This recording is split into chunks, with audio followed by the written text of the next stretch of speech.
أعوذ بالله من الشيطان الرجيم. بسم الله الرحمن الرحيم.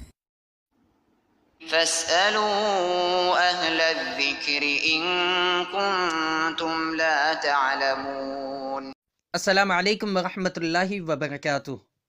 آپ نے امیج بھیجی ہے، اس میں مذکور ہے کہ اللہ کے رسول صلی اللہ علیہ وسلم نے ارشاد فرمایا، میں علم کا شہر ہوں، ابو بکر اس شہر کی بنیاد ہیں، اور عمر اس کی دیوار ہیں، اور عثمان اس کی چھت ہیں، اور علی اس کا دروازہ ہے، رضی اللہ تعالی عنہم اجمعین۔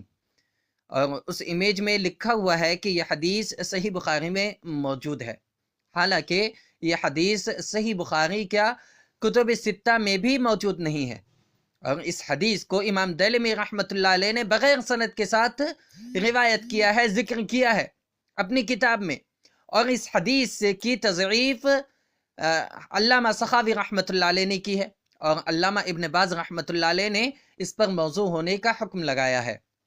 یہی حدیث کچھ مختلف الفاظ کے ساتھ ابن عساکر رحمۃ اللہ علیہ نے تاریخ دمشق میں جلد نمبر 45 صفحہ نمبر 321 میں ذکر کی ہے، اور حدیث کو ذکر کرنے کے بعد لکھا ہے کہ یہ حدیث سند اور متن کے اعتبار سے سخت منکر ہے، بہت زیادہ منکر ہے۔ اور یہ بھی یاد رہے کہ یہی حدیث بہت ہی مشہور ہے، جو کہ مختصراً بیان کی جاتی ہے کہ میں علم کا شہر ہوں، اور علی اس کا دروازہ ہیں۔ تو یہ حدیث بھی اللہ کے رسول صلی اللہ علیہ وسلم سے ثابت نہیں ہے، بلکہ جتنے بھی طرق اس کے مروی ہیں، جتنے بھی طرق سے یہ حدیث بیان کی جاتی ہے، سب میں ضعف پایا جاتا ہے، بلکہ حدیثیں وضع کرنے والے، حدیثیں چوری کرنے والے اور جھوٹ بولنے والے روات اس میں موجود ہیں۔ لہٰذا یہ حدیث جو آپ نے بھیجی ہے نہ وہ صحیح ہے، جو ابن عساکر رحمۃ اللہ علیہ نے اس کے مختلف الفاظ کے ساتھ روایت کی ہے وہ بھی صحیح نہیں ہے، اور جو کہ مشہور صیغے کے ساتھ روایت کی جاتی ہے، بیان کی جاتی ہے، مختصراً بیان کی جاتی ہے کہ میں علم کا شہر ہوں اور اب علی رضی اللہ تعالی عنہ اس کے دروازہ ہیں، تو یہ روایت بھی ثابت نہیں ہے۔ اللہ کے رسول صلی اللہ علیہ وسلم کی طرف اس کی نسبت کرنا درست نہیں ہے۔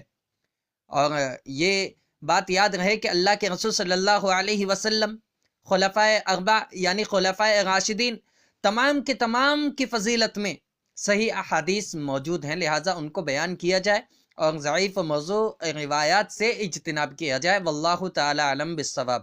السلام علیکم ورحمۃ اللہ وبرکاتہ۔